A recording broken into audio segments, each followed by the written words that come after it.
PEN chega à conclusão de que, embora a ideia de machismo seja devedora de uma epistemologia ocidental, até mesmo em contextos indígenas, como as terras altas da Papua Nova Guiné, as mulheres não estão imunes a atos de violência.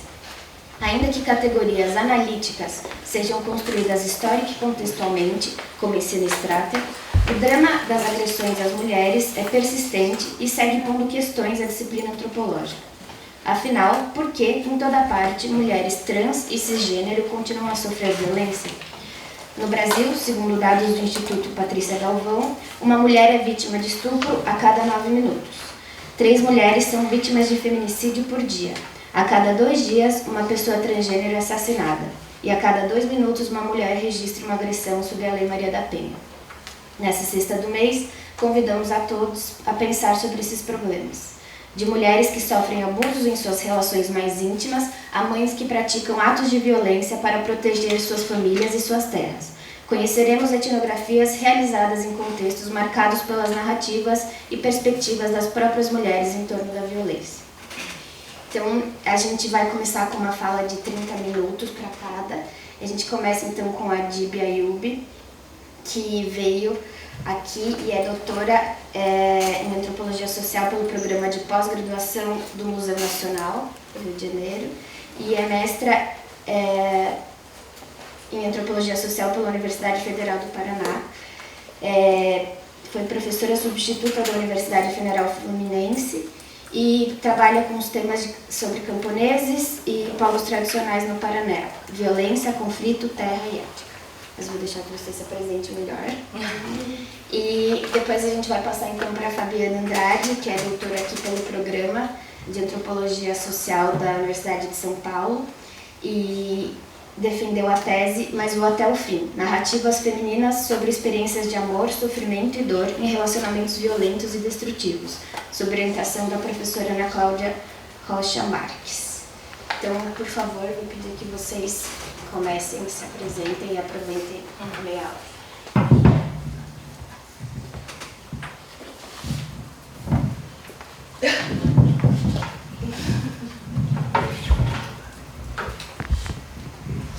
Bom dia a todas e todos. Eu quero agradecer o convite do PPGás USP para apresentar meu trabalho aqui hoje. Para mim é uma grande honra estar aqui com vocês. Agradeço especialmente a Karina Coelho e as colegas do IBRES, com quem eu venho dialogando bastante. Eu sou pós-doc atualmente no Museu Nacional. Eu fui orientada no doutorado pelo professor Moacir Palmeira e eu sou pesquisadora do Núcleo de Antropologia da Política, assim, só para complementar a apresentação. Agradeço também a oportunidade de estar aqui com a Fabiana e com a Tita. Muito legal. Bom, gente, o texto que eu apresento hoje é parte de um trabalho em andamento, de modo que eu pretendo mais propor reflexões do que trazer conclusões ou estabilizar uma discussão teórica. Nele, vou refletir sobre os modos com que relações de gênero e uma espécie de ética de produção subjetiva das mulheres são ativadas em experiências de violência vividas por famílias dos faxinais e terras de cultura do município de Pinhão, região centro-sul do Paraná, onde faço pesquisa. Inspirada pelos trabalhos de Zimmel, Moss, Ana Cláudia Marques, Jorge Vilela e John Comerford, há algum tempo eu tenho me dedicado a refletir sobre como o conflito produz relações, faz e desfaz famílias. Inspirando-me nessa discussão sobre o conflito, então, eu gostaria de problematizar aqui como a violência também produz relações, algo que Vena Daza, Allen Feldman, Caroline Nordstrom e outras pesquisadoras da violência também abordam em seus trabalhos. Nesse sentido, eu quero refletir sobre como a violência compõe gênero e é composta com gênero, assim atuando na costura de terras, terrenos, famílias e corpos. Para tanto, tomo como ponto de partida algumas situações vividas por mulheres em conflitos por terra e os modos com que elas mesmas questionam essas violências, tratando inclusive das relações entre atos disruptivos nesses conflitos e as violências de dentro do casamento e das brigas de família, sendo briga de família uma categoria pinhauense de conflito, da qual falarei mais adiante. Então, comecemos. Antes de conhecer Dona Ana, eu já conhecia a sua história. Ela tinha matado Paulão, terrível pistoleiro que trabalhava para a madeireira indústria João José Zata. Estabelecida em Pinhão no final dos anos 40, a empresa conseguiu documentar em seu nome, entre aquela década e a de 70, títulos de terras que, somadas, correspondem a cerca de 1/3 do território do município, áreas que já se encontravam ocupadas por um grande número de famílias. No final dos anos 60, a empresa passou a contratar homens armados, chamados em Pinhão de guardas, jagunços ou pistoleiros, para coibirem aquelas famílias a assinarem contratos de arrendamento e garantir que elas cumprissem com seus termos. Através desses documentos, os sujeitos reconheciam que a madeireira era dona de suas terras e passavam a condição de moradores do Zátar, comprometendo-se a pagar o arrendo de 30% de suas lavouras e a não mais extrair erva mate, madeira e pinhão dos seus terrenos. Nesse processo, famílias que não aceitaram assinar os contratos ou que ocuparam áreas tomadas pela empresa tiveram suas casas queimadas, foram perseguidas, mortas às vezes, emboscadas. E em 1994, a empresa decretou falência, fechando suas serrarias no município. Se alguns dos seus vigilantes armados foram presos, outros continuaram morando no interior do município e garantindo, com sua presença e ameaças, a propriedade da empresa. Em 2006, as indústrias Zátar ofereceram cerca de 21 mil hectares de terras ao INCRA para a consolidação de assentamentos da reforma agrária em Pinhão. 13 anos depois, ainda não houve consenso em relação ao valor das áreas e quem vive nelas permanece enfrentando ameaças e efetivações de despejos. O último e mais trágico realizado na comunidade do Alecrim em 1º de dezembro de 2017, quando famílias que lá moram e trabalham desde pelo menos o início dos anos 90 foram retiradas à força de suas residências pela polícia e viram suas casas, benfeitorias, igreja e posto de saúde serem destruídos por máquinas. Dona Ana veio para Pinhão depois de se casar com seu marido José, por volta da década de 70. A família de José era uma antiga residente de terras tituladas pela empresa, de modo que teve que viver com as restrições impostas e garantidas pelos guardas armados. Um desses homens era Paulão, primo de seu José e testemunha de casamento do casal. Paulão tinha a fama de matador de gente, um valente, que gostava muito de beber e ameaçar os outros, e que volta e meia sumia e depois voltava com os bolsos cheios de dinheiro, um sinal explícito de que ele tinha ido matar pessoas em troca de dinheiro em outros lugares. Foi no dia em que nos conhecemos que Dona Ana contou a história de como matou o pistoleiro, o qual vivia com sua família em uma comunidade próxima dela. Ana relembrou a história da morte do vizinho Paulinho, rapaz jovem, cuja família sofria ameaças dos homens da empresa. Um dia, os pais do garoto tiveram que resolver problemas na cidade e deixaram o filho sozinho para cuidar da casa. Ele estava carpindo o terreno quando Paulão e seu bando chegaram armados. O pistoleiro apontou a arma para o garoto, que era seu afilhado. Ana conta que Paulinho saiu correndo e que gritava: "Pelo amor de Deus, padrinho, não me mate!" Paulão atirou-lhe nas pernas e nas costas. O menino morreu no meio do mato, perto da cerca das terras da família de Dona Ana. Ana contou também que, certa vez, quando estava trabalhando em seu paiol, Paulão chegou e a fez parar com sua atividade. Ela não podia plantar sem a permissão dos homens da empresa, e se colhesse algo, deveria pagar arrendo. Paulão esfregou seu revólver na cara dela. "Para minha arma, você é uma pombinha, e o José é um jacu", ele disse a ela, e depois foi embora. Um tempo depois, quando voltava da casa de uma vizinha com um menino pequeno, seu filho de criação, Dona Ana avistou Paulão e seus parceiros pintando uma parte da cerca que delimitava as terras dela. Ao fazerem isso, os guardas demonstravam que aquela cerca e, por conseguinte, as terras que ela delimitava estavam sob o domínio da madeireira. A Ana se irritou. "O que vocês estão fazendo pintando essa cerca velha? Deviam ter vindo antes, quando ela estava nova, não agora que ela está podre", ela disse a eles. Paulão, então, ameaçou amarrá-la em frente à cerca para que ela assistisse eles trabalharem. Ana ficou com medo que fizessem ao menino o que haviam feito com Paulinho. correu para casa com ele, pegou a espingarda e saiu novamente, desta vez sozinho. Por trás de uma árvore, perto da cerca, ela atirou 2 vezes em Paulão. Ele morreu na hora.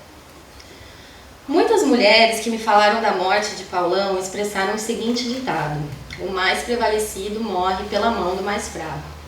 Prevalecido é um adjetivo usado para descrever uma pessoa abusiva, que age com tirania perante um outro que julga incapaz de responder-lhe à altura. Pistoleiros como Paulão, valentes, eram prevalecidos e ruins a ponto de não reconhecerem a sacralidade de certos vínculos. Ele mata o afilhado. E nem mesmo a humanidade das pessoas. Ele chama Dona Ana e seu marido por nomes de aves que são perseguidas por caçadores. Assim, Paulão, essa pessoa familiar, é aos poucos sendo localizada por Dona Ana como alguém que escapa aquilo que é admissível e possível nos termos daquela socialidade. Sua morte, enfim, torna-se exemplar por isso.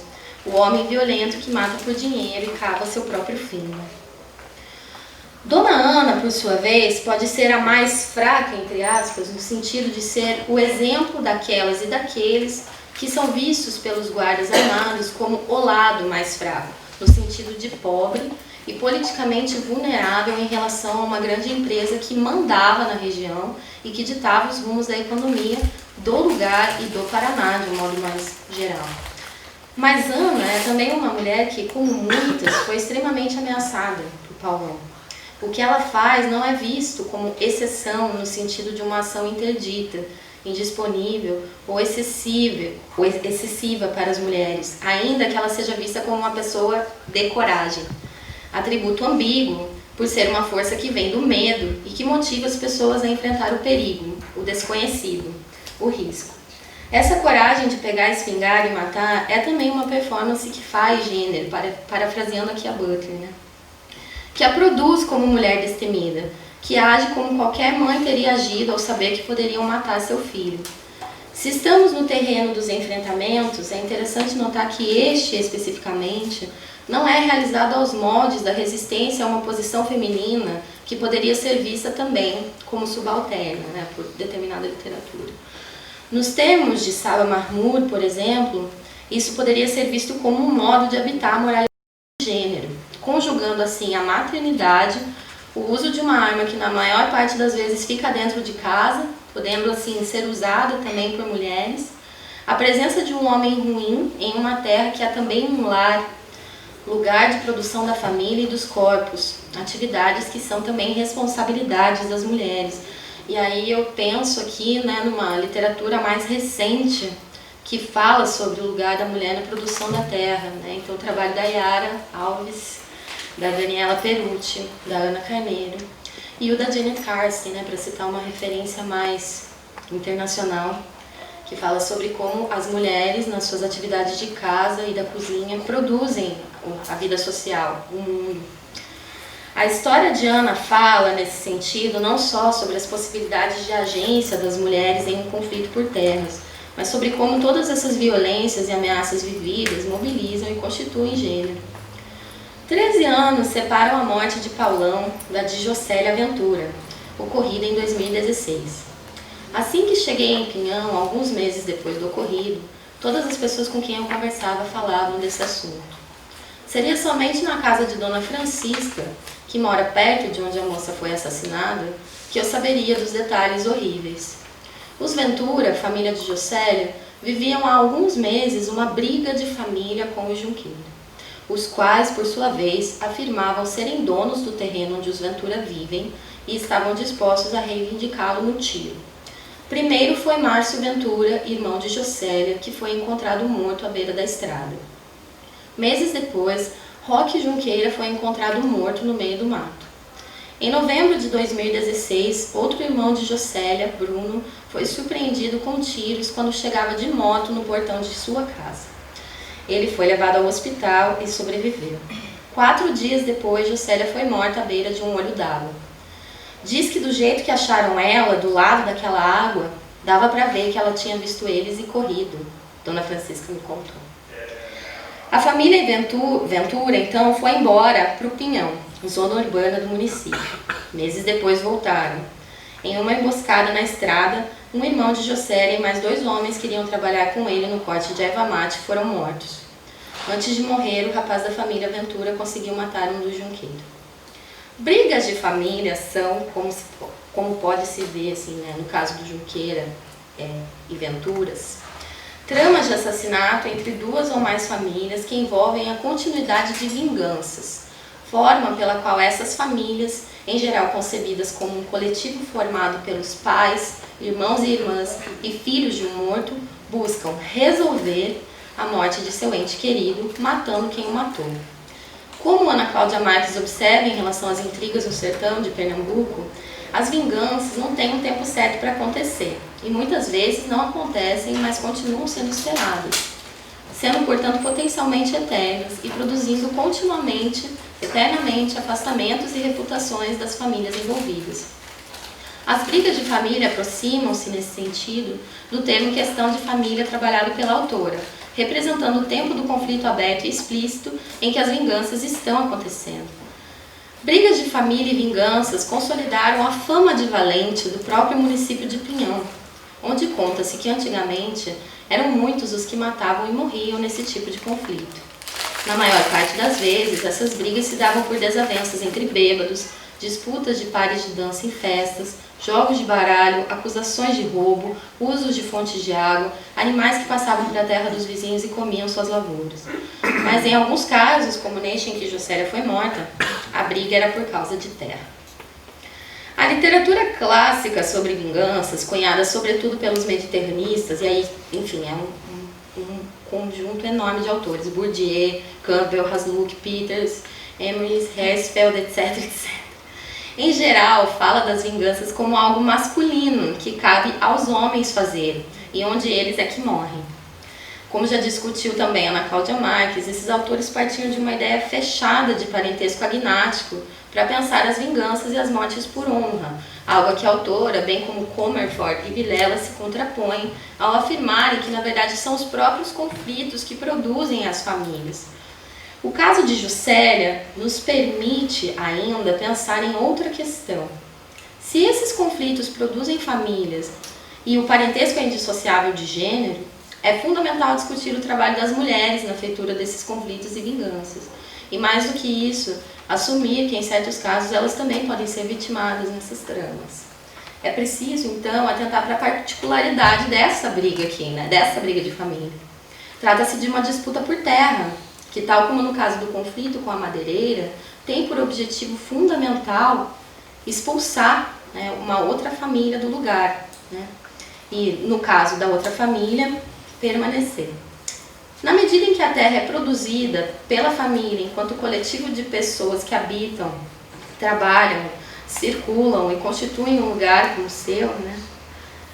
Mulheres, idosos e também crianças são agentes ativos dessa feitura de um lugar como nossa terra, terra dessa gente, da nossa gente, terreno. Na minha mais recente ida a Pinhão, no início deste ano, Tereza, filha de Dona Francisca e agente de saúde daquela região do interior do município, contou-me, depois de eu perguntar-lhe se ela atendia casos de mulheres que sofriam agressões pelos maridos, que a morte de Jossélia poderia não ter sido motivada pela briga de família.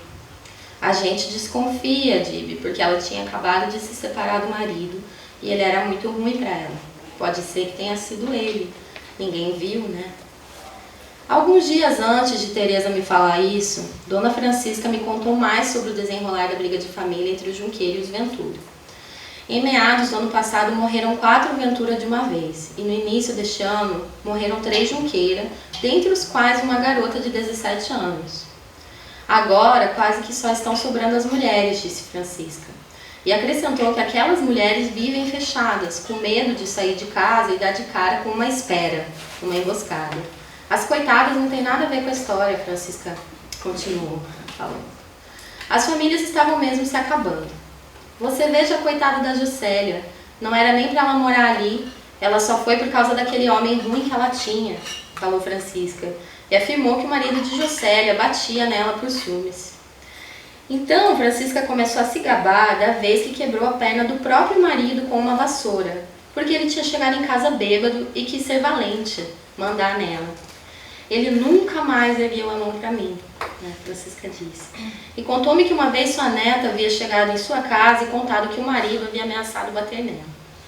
Homem, quando quer ser valente, a gente tem que encher de bordoada, que é para eles verem que a gente não tem medo deles. Ela aconselhou a neta, né, a fazer isso. Assim, é também a Juscelia, enquanto mulher que sofria abusos e agressões do marido, que morreu assassinada na beira da fonte de água. E são as mulheres que não esquecem isso e que problematizam a possibilidade de aquele horror ter sido obra daquele homem ruim e não do Junqueiras. Né? Todas elas sabiam que foi por sofrer essas agressões que Juscelia tinha saído de casa.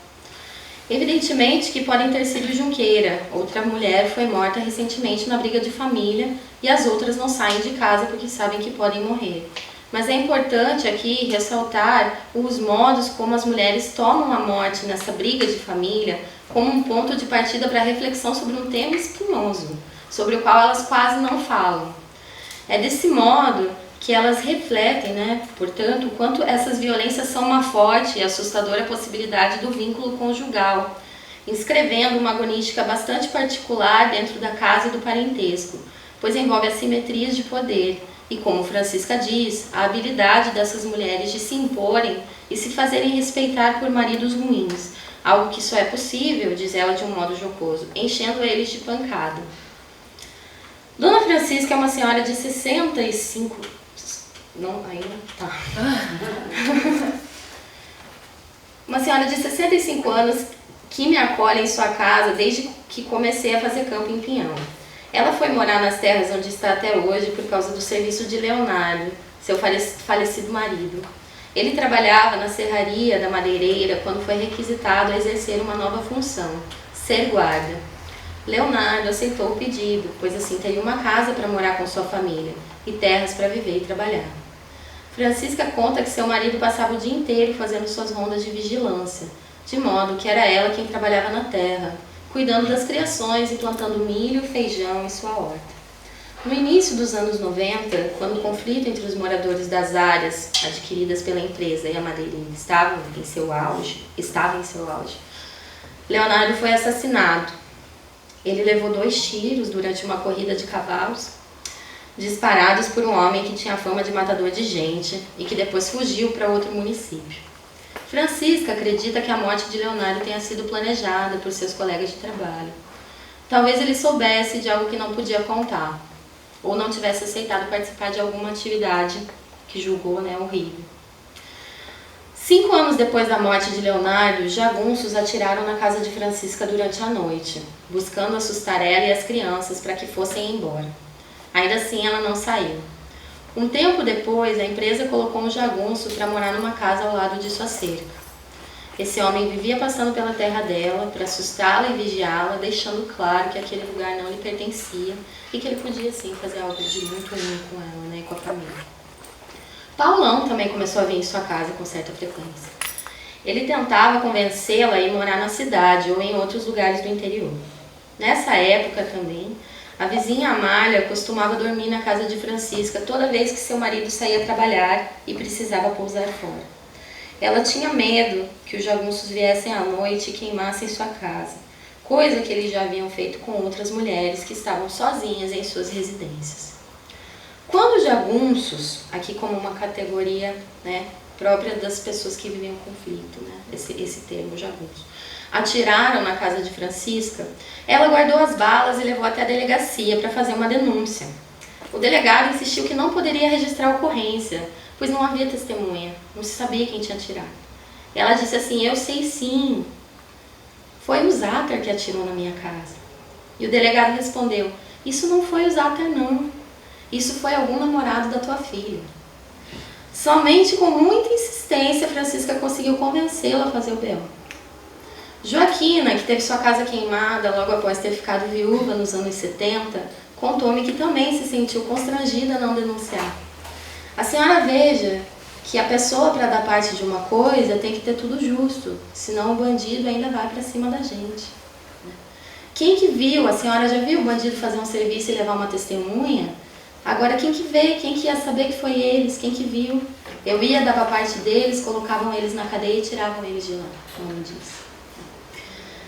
Então, ao falarem sobre os ataques contra suas casas, Joaquina e Francisca estão problematizando a possibilidade da produção de reparações por parte de autoridades policiais e jurídicas nos seus casos. Enquanto a primeira, a Francisca, viveu o tiroteio nos anos 80, quando já havia delegacia de polícia no município, Joaquina teve sua casa completamente queimada em um contexto em que eram as autoridades do mato que zelavam pelo controle de crimes e conflitos em Pinhão. Essas autoridades eram homens que detinham algum prestígio nas comunidades do interior do município e que exerciam a função de inspetores de quarteirão. Além disso, o atentado contra Francisca e sua família ocorre no momento em que o movimento social, né, de contraposição à madeireira, que é o movimento de poceiros, estava consolidado. As denúncias contra ela se multiplicavam e o conflito por terra se tornava uma preocupação do próprio governo do estado do Paraná. Joaquina, no entanto, não tinha nenhuma organização para pedir apoio, de modo que sozinha com os filhos e após ter perdido tudo o que tinha, ela só pôde pedir ajuda às autoridades. Os homens reuniram-se com ela e sugeriram que ela doasse todos os filhos e fosse trabalhar em outro lugar. E ela disse assim para eles: "Me matem de uma vez. Tem 8 homens aí, não tem uma faca?" Daí ela me falou assim: "E aquela hora, se me matassem, Deus que me perdoe, mas eu já estava morta mesmo." Bom, no final das contas, um filho do primeiro casamento do falecido marido dela ajudou e deixou ela e as crianças morar em seu terreno. Francisca e Joaquina revelam como o anseio de denunciar violências vividas pode se tornar uma denúncia contra elas mesmas, enquanto corpos compostos por uma feminilidade associada à maternidade e suas responsabilidades, aqui julgadas por homens que as ofendem. Enquanto Francisca é acusada de ser uma mãe que não sabe cuidar da sua filha, né, quando o cara fala que aquilo foi coisa do namorado dela, Joaquina é condenada enquanto mãe que não teria condições de criar filhos sem marido e sem casa. Torna-se, nesse sentido, cada vez mais claro que as violências vividas por elas no âmbito dos conflitos por terra são também afrontas a elementos muito singulares da composição das mulheres enquanto boas pessoas, nos termos pinhauenses, e que ao denunciar, elas acabam por ser julgadas em termos daquilo que poderia comprometer sua reputação de boa mãe, julgamentos que são travados no âmbito dessas relações hierárquicas com autoridades e delegados que são também homens. Em 2014, outro incêndio horrorizou as moradoras do interior de Pinhão. 3 crianças sem terra morreram queimadas em sua casa. Elas faziam parte de um dos acampamentos que o MST ergueu nas áreas que as indústrias Átara ofertaram ao INCRA. Novamente, foram Francisca e suas filhas que comentaram comigo a tragédia, falando de suas próprias incompreensões, tristezas e dúvidas em relação aos acontecimentos. Os meninos eram irmãos e tinham as idades de 12, 10 e 8 anos de idade. Kelly, a mãe deles, estava recém-separada do marido. O marido estava fora, era algo assim. E havia deixado as crianças sob os cuidados da avó paterna deles, que morava no mesmo lote, para ir para o Pinhão, zona urbana do município, de onde no dia seguinte ela partiria com uma turma de trabalhadoras para a colheita de batatinha nas fazendas dos campos. Mas os meninos voltaram para sua própria casa depois de jantar. Fátima e Francisca me contaram que o fogo se espalhou muito rápido pela habitação, de modo que os meninos não conseguiram sair. A polícia encerrou as investigações com a afirmação de que o incêndio fora acidental, mas as mulheres me diziam que não acreditavam nisso. Se eles mesmos tivessem começado aquele fogo, eles iam ter saído de casa, pulado uma janela, não sei. E pelo menos o mais velho ia ter conseguido se salvar ou ajudar um dos irmãos, disse Fátima. Francisca falou que aquela casa tinha acabado de ser construída, com uma madeira verde, difícil de queimar. O único jeito de a casa pegar fogo de vereda, assim, é quando outra coisa espalha ele, afirmou Francisca, concluindo, sugerindo a seguir que alguém poderia ter espalhado gasolina na casa de Kelly. Francisca desconfiava que pudessem ter sido Junqueira, agora unidos a um fazendeiro da região que, como eles, era contrário ao MST e colaborava com o projeto daquela família, decidida a reivindicar as terras onde estão os acampamentos, as mesmas terras que a madeireira ofertou ao INCRA. Então não era só as terras dos Ventura que o Junqueira estavam querendo, eram também as áreas dos acampamentos. Kelly foi a única presa condenada por abandono de incapazes. Ela sequer pôde comparecer ao velório dos 3 filhos, que acabaram por ser enterrados pela assistência social do município. Ou seja, a própria polícia condenou essa mãe pela desgraça que caiu sobre ela e os filhos, como se fosse ela mesma culpada pelo incêndio, corroborando assim com a versão de que ele teria sido provocado por crianças que jamais poderiam ter ficado sozinhas. Depois de sair da cadeia, Kelly não demonstrou os sinais de tristeza e de luto que minhas interlocutoras esperavam que, como qualquer mãe, ela faria. Kelly continuou a trabalhar, a sair e algum tempo depois arrumou um namorado. O caso de Kelly, dos 3 filhos mortos, queimados, revela mais uma vez quão assustador pode ser morar numa terra em disputa. Terra é lar, terra é uma dádiva de Deus, terra é a morada da vida, diz Beatriz Heredia, como a Yara me lembrou numa última discussão que a gente teve. Por isso há tanto em jogo, tanto a perder quando se vive um conflito deste tipo. Contudo, novamente, como nas experiências de todas as mulheres de que falei até aqui, percebe-se que essas violências não são problematizadas como algo homogêneo, no sentido de que tudo significa a mesma coisa, né? Mas sempre pensadas a partir daquilo que elas movem nas pessoas que as vivem, e nesse sentido também a partir do gênero. A estilização dos corpos femininos, que se constituem como parte de certas terras através também da maternidade, relação que consolida o casamento e um lugar de respeito às mulheres desses faxinais e culturas, é tema de um debate ativo delas sobre os modos com que essas violências podem ou não ser vividas ou compreendidas. Kelly é condenada pela polícia, ela que emerge como a grande responsável pela morte das crianças.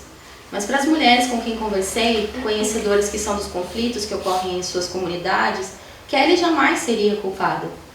Sua culpa viria depois, a partir do modo com que ela não teria incorporado a morte dos filhos e transmitido seu pesar. Ela representava uma inadequação ali, né, às expectativas. Ela desafiava uma prática moral da maternidade, enquanto relação pautada em um amor e em um cuidado que são sempre estilizados, como eu estava dizendo, e performados com o corpo, produzindo assim essas mulheres enquanto sujeitos éticos. Kelly, a mulher mãe violentada que não guardou luto, que não sofreu como se esperava, que não perdeu o juízo, era uma estranha para minhas interlocutoras. Um exemplo do que não se deve fazer.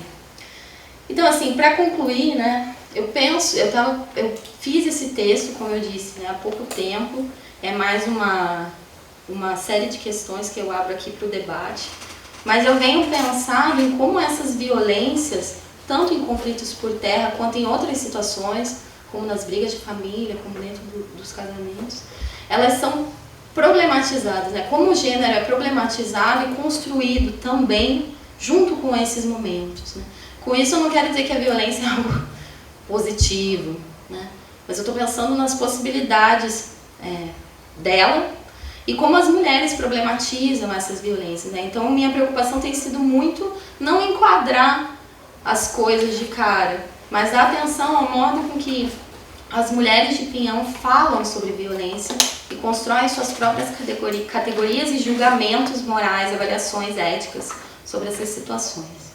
É isso, muito obrigada.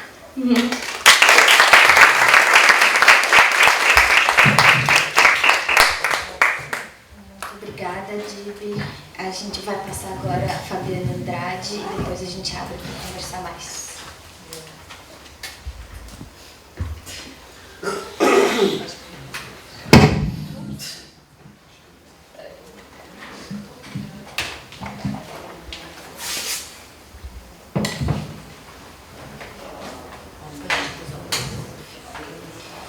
Bom, queria agradecer a presença de todas e todos vocês, principalmente o convite do pessoal do sexto mês, e em especial da Karine, lá atrás. Impossível te ver, mas enfim.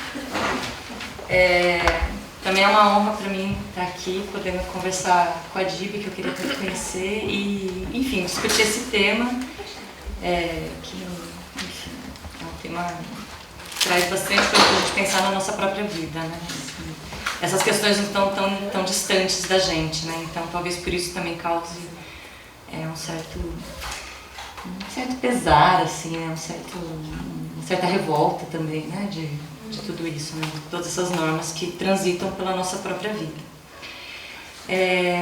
Pensar esses dois termos, mulheres e violências, eu pensei em trazer as histórias das mulheres, né? Então, já que estamos pensando nesses dois termos tão carregados de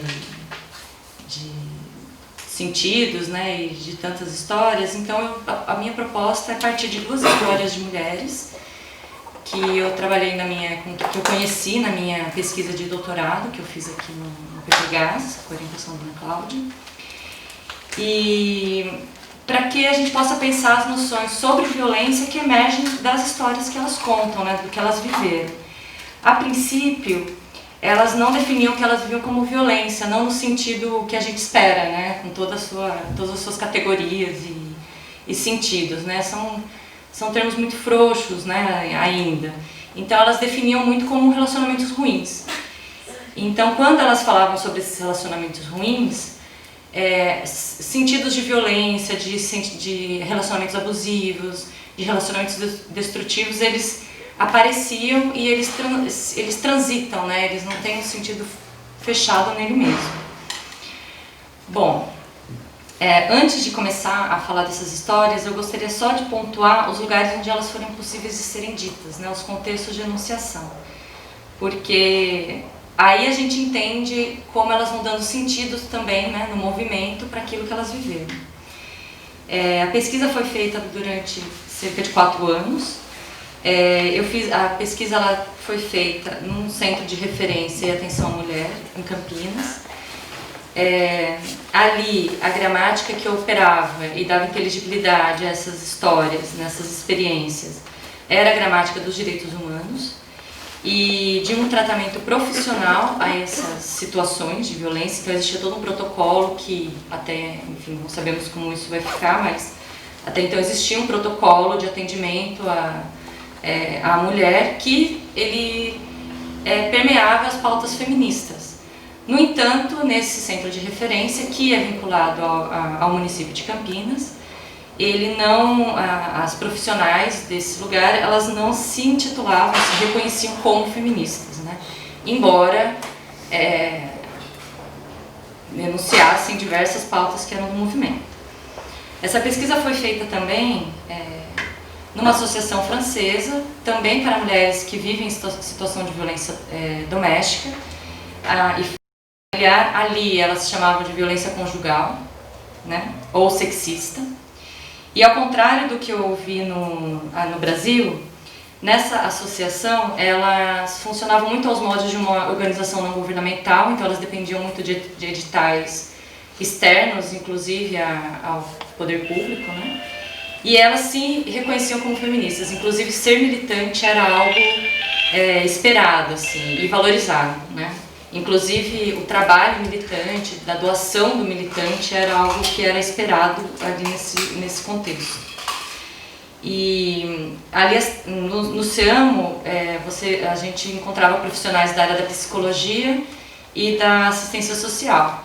Na associação francesa, as profissionais elas se enquadravam numa categoria que era de trabalhadoras sociais, mais próximas da assistência social, e elas rechaçavam qualquer presença de psicólogos no lugar.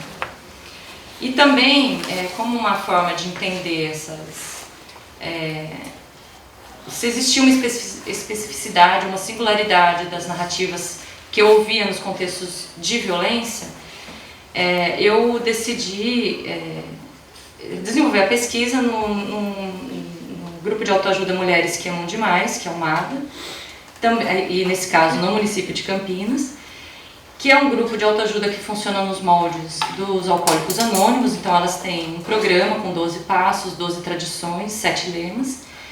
E a gramática que articula, né, que dá sentido para as histórias e para as experiências enunciadas ali, é a da doença, da dependência, da compulsão e de pessoas que vivem relacionamentos destrutivos, né, já não mais violentos, mas ali são relacionamentos destrutivos, porque elas são acometidas por uma doença, que é uma doença de Sofrer por Amar Demais, e, enfim, e existe uma série de outros contextos, outras categorias que emergem dessa doença, né?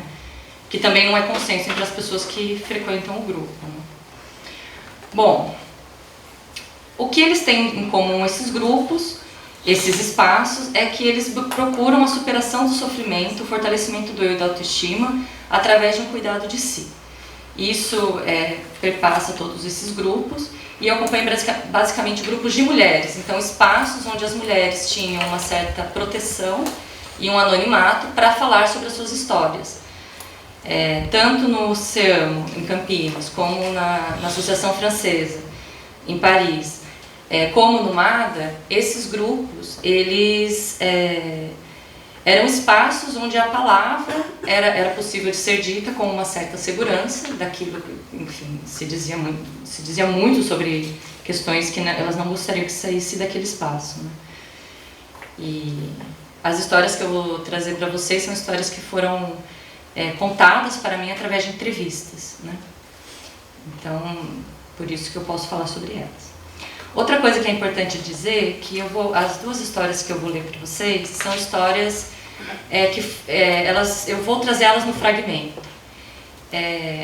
Enfim, foram entrevistas que duraram, uma delas durou 4 horas, a outra durou 8 horas, e elas foram contadas no detalhes, mas não era o que acontecia nos grupos de mulheres. Nos grupos elas eram contadas no fragmento.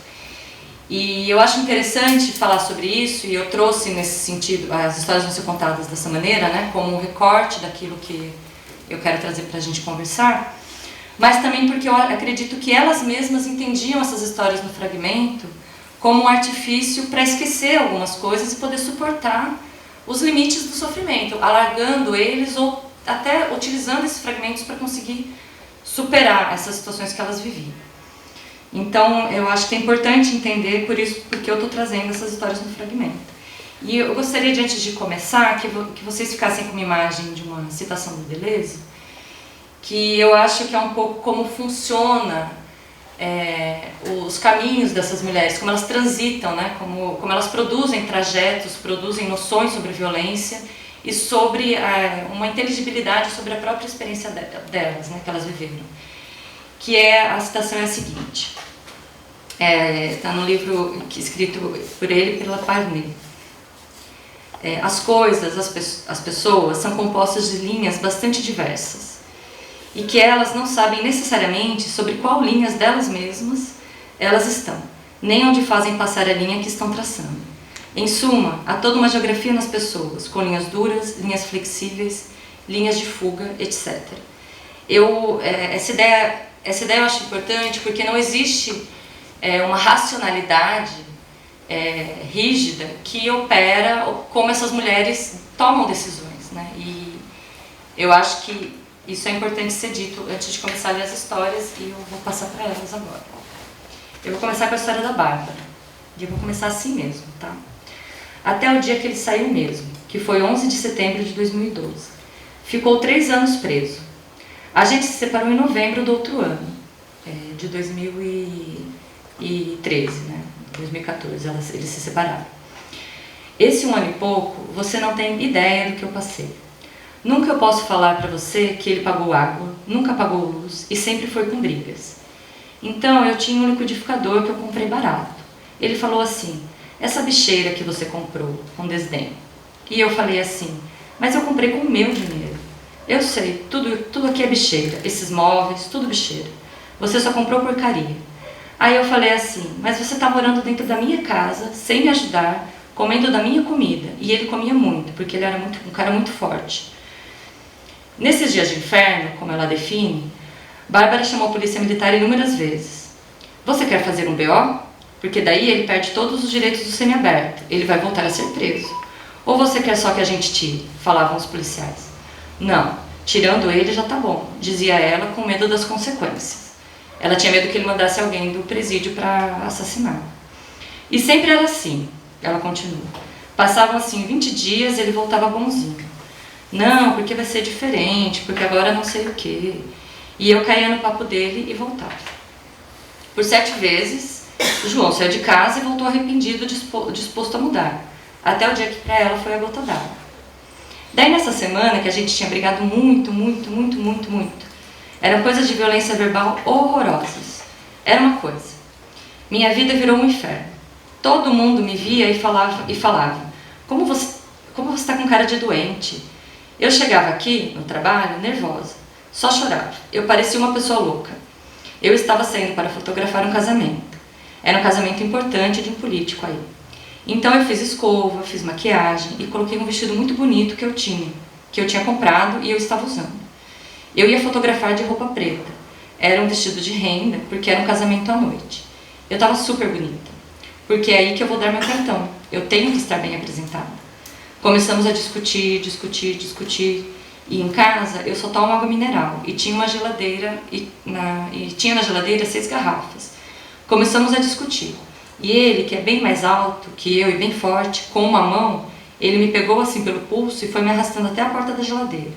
Com a outra mão e com o dente, ele abriu aquelas garrafas e jogou todas na minha cabeça. 6 garrafas de água gelada. Depois que eu saí da cabeleireira, eu falei, isso é a gota d'água. Eu não posso mais viver desse jeito. Aí comecei. Aí eu mordi ele, mas ele nem sentia. Comecei a chutar, cair no chão com aquele vestido lindo. E esse homem jogando aquelas garrafas d'água na minha cabeça. Naquela maquiagem maravilhosa que eu paguei para a moça fazer. E eu enlouquecida. A gente parecia luta de MMA. Eu deitada no chão, passei as pernas nas costas dele, chutava e mordia. E ele andava comigo pendurada nele, porque ele é forte. Eu vivia roxa. Aí eu falei, não, eu não posso continuar assim. Eu falei para ele, eu não posso mais viver desse jeito. Sabe o que vai acontecer? Eu vou matar você. E eu já conheço a cadeia, não é tão ruim assim. Eu já sei que daqui 4 anos eu vou sair. Eu não vou mais aguentar essa vida. Você ter molhado o meu cabelo, melhor você sair daqui. Quando eu chegar, é melhor você não estar aqui. Eu vou esfaquear você. Eu vou matar você. Mas eu estava determinada. Assim que ela voltou do trabalho, o João ainda estava lá. E eu falei assim, continua ela, eu quero que você vá embora. Aí ele falou, eu só vou quando amanhecer.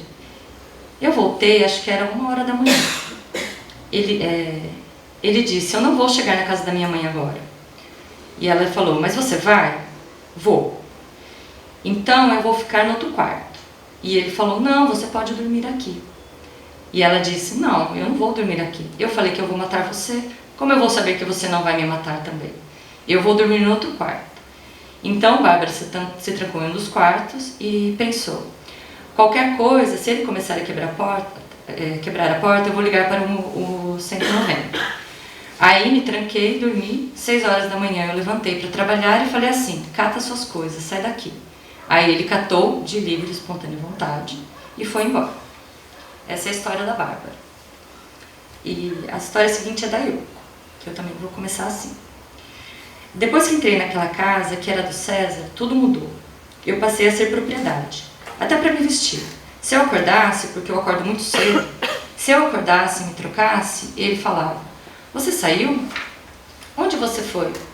Então eu falava assim, eu não fui em lugar nenhum, eu estava aqui fazendo serviço. Estava fazendo minhas coisas, lavando roupa, não fiz nada. E ao invés de eu falar, não é da sua conta? Enfim. Aí ele falava assim, olha o jeito que eu acordo e você não está aqui na cama. Olha o meu coração. Eu fico desesperado. Ele manipulava tudo, entendeu? E ele achava que na ausência dele eu tinha encontrado com outras pessoas. Você entrou no Facebook? Eu quero ver seu Facebook. Eu quero ver o histórico aí, porque eu acho que você está falando com os vagabundos. Porque tudo era assim. Os vagabundos, as vagabundas e a vagabunda que era eu. Foi nessa casa que Yoko sofreu a primeira agressão que a levou a ser abrigada pela primeira vez. Só que a casa-abrigo ficava atrás da rua onde ela morava, com o César. E em uma das vezes ela saiu para ir ao supermercado com as mulheres que estavam abrigadas também e encontrou um amigo do casal que disse que ele tinha voltado a usar crack. Ele era usuário, como ela fala, né? Ela fala que ele era viciado. E ela ficou com pena dele e disse que foi para casa dele. E aí ela continua. Eu dei um perdido na perua. Falei que ia tomar um suco, comer um pastel e fui lá na casa. Ele estava pele e osso. 9 dias depois que ele estava usando crack e a casa não tinha quase mais nada. Não tinha mesa, já não tinha cadeira, micro-ondas, já não tinha uma das televisões. E a hora que ele me viu, eu falei assim, eu vim aqui, olha como eu sou idiota, porque eu estou preocupada com você. Eu não estou preocupada com o meu carro, não estou preocupada com as minhas coisas. Aí ele começou a chorar, ajoelhou, ai, tudo de novo. Aí beijava minha barriga, porque na época ela estava grávida. Fiquei com um aperto no peito e acabei dizendo que eu estava abrigada ali perto. Uns dias depois, encontrei ele na porta do abrigo e voltamos. Na segunda vez que ela foi abrigada, Yoko tinha acabado de ter o filho deles. E ela diz, ele achava que eu estava tendo um caso com o caseiro da chácara onde ficávamos. Eu voltava do trabalho e ficava me cheirando, passando a mão em mim, em busca de vestígios de que eu tinha transado com outro. Yoko conta que não podia sair de casa somente com ele, porque eram sempre brigas e acusações. Em um desses dias, ele a trancou em casa e começou a agredi-la intensamente, dizendo que ia matá-la junto com o filho, na época recém-nascido. Foi uma noite de terror, ela conta. Ela só conseguiu escapar na manhã seguinte, fugindo dele, e por sorte, como ela diz, encontrou a guarda municipal no caminho. E ela fala, eu estava toda machucada, cheia de cortes, meu filho está lá. Andamos um pouco e vimos o César com o nosso filho no ponto de ônibus. Ele está sequestrando meu filho, não sei para onde ele vai, ela falava para a guarda municipal. Nessa vez, então ela foi abrigada pela segunda vez, e agora com o filho recém-nascido. No entanto, alguns meses depois, ela também acabou voltando com o César, porque ela acreditava que daquela vez eles poderiam ser felizes como uma família, que era o desejo dela, né? Dar uma família para os filhos. Eu precisava tentar. Eu precisava viver aquela história. Uma insanidade total da minha parte. Assim, de não ter limite. E esse limite quase custou a minha vida. De tudo que ela viveu nos 4 anos em que ficaram juntos, Yoko diz que a pior, e um dos motivos que a fez a decidir, que era o fim mesmo, foi o medo de estar enlouquecendo e de estar se transformando nele. E ela fala, eu fui me tornando ele. Comecei a beber demais, quebrar as coisas, fazer show. Eu falei para ele, eu estou má, eu estou mentirosa, eu estou você, sabe? Eu desconfio de você para todos. Quando eu saio, eu sei que você está mentindo. Eu me tornei você. Sem falar que você perdeu a pessoa que você gostou um dia. Se é que você gostou. Porque eu não sou mais aquela pessoa. Eu não tenho liberdade para falar, eu não tenho liberdade para pensar, eu não tenho liberdade para me vestir. Então eu não existo. Eu não existo mais. Eu não tenho amigos. Você já me matou. Agora eu vou matar você. Também. E é nisso que eu me tornei você. Depois disso, em meio a novas cenas de violência, quebra-quebra e ameaças de morte contra ela e o filho, Yoko conseguiu finalmente retirar o que pôde de uma das casas, das inúmeras casas que eles moraram, tentando ver essa família feliz, né? E desde então ela não encontra mais com o César, né? Tentar resumir. Mas foram idas e vindas também infinitas, né? Praticamente. Eu vou continuar lendo porque o tempo está curto, né? Podemos levantar alguns pontos para pensarmos sobre essas histórias que são apenas uma pequena parte de tudo que essas mulheres viveram, mas que mostra o clique, a gota d'água, aquilo que não se suporta mais e por isso transborda, movimentando trajetos imprevisíveis. Mas também como o limite do sofrimento é elástico e pode ser vivido e retalizado por muito tempo. Primeiro, observamos a impossibilidade de traçar um perfil rígido. Quando pensamos, né, nessa relação do perfil e quem sofre a violência, né, sobre quem são essas mulheres. Como já é consenso entre especialistas, situações de violência atravessam diversas histórias, perfis e relações. Questões de classe, raça, geração são elementos importantes para pensarmos possibilidades de direção e trajetos, mas não são exclusivos, né, nem determinantes para pensarmos o porquê essas mulheres permanecem nessas relações. Por exemplo, Yoko e Bárbara são ambas mulheres brancas, de mais de 45 anos de idade, fizeram curso superior também. Bárbara era psicóloga. Ela já havia morado em diversas cidades fora do Brasil, tinha tido outros casamentos também, e Yoko era administradora de empresa e já havia ocupado um cargo executivo importante na IBM. Ambas também se encontraram em dificuldades econômicas depois da situação que viveram nesses relacionamentos ruins. Yoko, por exemplo, estava há muitos meses desempregada e vivendo de benefício social e de favor quando a conheci. Em ambas as histórias, era a primeira vez que viviam relações que as levaram aos extremos do amor e do sofrimento. Foi a primeira vez que se viram em relacionamentos violentos, destrutivos ou abusivos, em que se viram em uma armadilha, como elas falam. Por isso, as mulheres que conheci ao longo dessa pesquisa me mostraram, com suas histórias, a importância de entendê-las em suas multiplicidades, não como entes singulares, mas como sujeitos compostos de muitas linhas e que poderiam encontrar dificuldades muito particulares e subjetivas para sair de uma situação de violência ou de destruição, continuando ou não na relação amorosa. Se não foi possível traçar um perfil rígido sobre quem são as mulheres que sofrem violências e vivem relacionamentos destrutivos, existiam recorrências em suas histórias sobre amor, sobre a importância da família, sobre a importância dos filhos e sobre a culpabilização a respeito daquilo que viviam.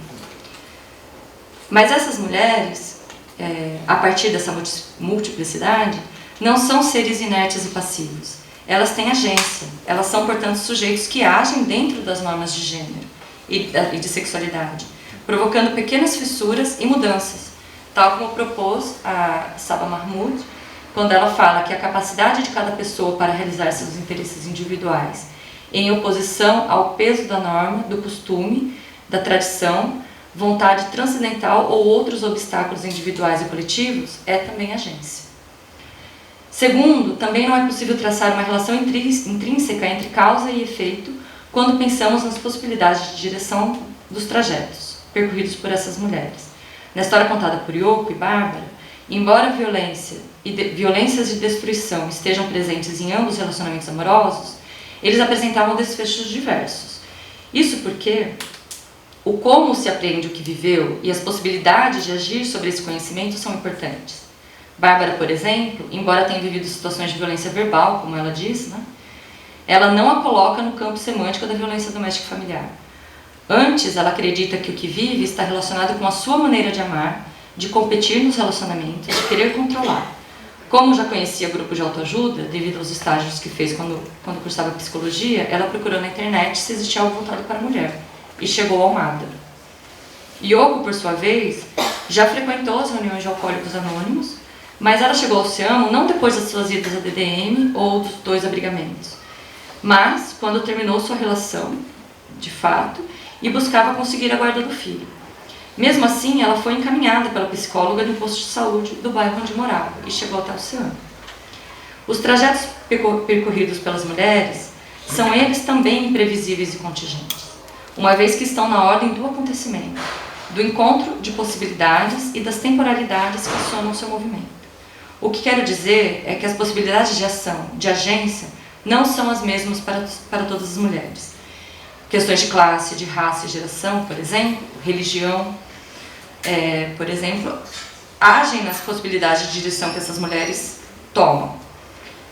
Por exemplo, no Ciamo, as mulheres negras eram as mulheres que tinham mais dificuldade de sair das relações violentas, e principalmente por conta do racismo que elas vivem, não somente na sociedade e nas relações amorosas, mas também das instituições. Então, quando elas decidiam registrar um boletim de ocorrência, elas sempre sofriam uma nova violência nas delegacias de mulheres, que eram voltadas para proteger a mulher. Existe, portanto, um jogo de conexões, como propôs Perlung em outros contextos de análise, mas um jogo de conexões aqui entre lembranças, conhecimentos, temporalidades e potencialidades, que materializa aquilo que as mulheres chamam de gota d'água, cliques ou chega, e produz movimento, fissuras e outros trajetos, direções e bifurcações. Assim, e esse é um terceiro ponto, até o momento em que alguma perturbação acione mudanças de trajetos, na vida delas, essas mulheres viviam nos limiares do sofrimento, ou seja, entre aquilo que se suporta viver e aquilo que não é mais aceitável. Entretanto, não existe um tempo exato para que esse limite seja alargado ou ultrapassado. Vive-se muito tempo no limite de algo que já não é mais suportável, mas ele é importante como um processo contínuo de elaboração sobre, então, o que se deseja a partir de sua apreensão. É nesse sentido que observamos mulheres utilizando motivos muito próximos para explicar o porquê permanecem em uma situação violenta, ou uma relação violenta ou destrutiva, e o porquê saem. Por exemplo, a defesa e a proteção da família, a preocupação com o filho, com os filhos, o medo e o risco da morte, são alguns desses pensamentos que povoam as narrativas femininas e as fazem ora ficar, ora sair da relação violenta ou destrutiva. Para isso, é preciso viver até o fim, e isso demanda tempo, demanda movimentar o processo de conhecimento sempre inacabado daquilo que foi vivido, demanda a desilusão das normas de gênero e de sexualidade através da agência, provocando essas fissuras e novos lugares para se relacionarem consigo mesmas e com os outros. Por isso, entendo que as narrativas femininas em situação de violência e de destruição enunciam a multiplicidade, e nesse sentido, as classificações rígidas sobre um perfil da mulher que sofre violência e suas formas de agir sobre esses seus mundos são um tanto reducionistas. Elas obliteram a agência que as mulheres exercem, mesmo que movimentando pequenos trajetos, ainda dentro de normas, de situações de violência, de destruição, de sofrimento, de dor e de amores ruins ou abusivos. Quando partimos das histórias contadas pelas mulheres, vemos que as pessoas não têm completa consciência das linhas por onde caminham. Essas mulheres estão procurando reabitar mundos em que a memória sobre o que se viveu estará sempre presente e afetos.